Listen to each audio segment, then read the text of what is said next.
This is the second example in the kinetic energy note.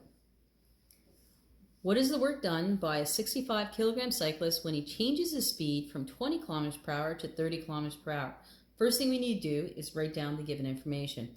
We are looking for work, so W equals question mark. We know the mass, 65. He's changing his speed. His initial speed is 20 kilometers per hour.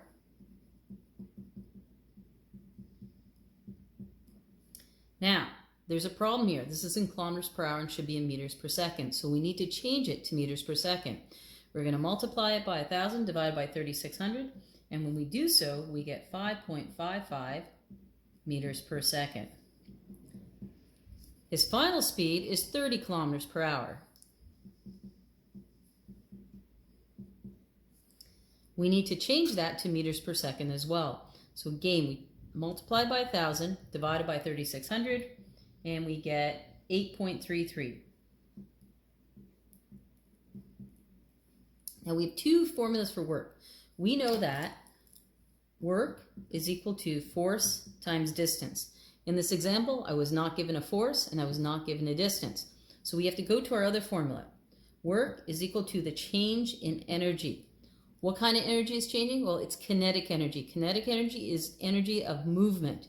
And our movement's changing from 20 kilometers per hour to 30 kilometers per hour. So what we're going to find is the kinetic energy final, subtract the kinetic energy initial.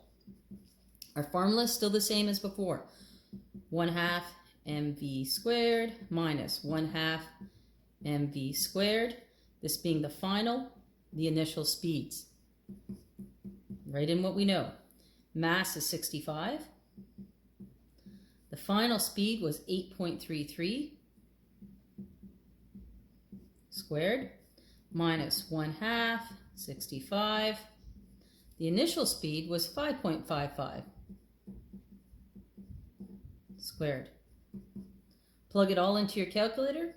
You get 1,255.86 joules.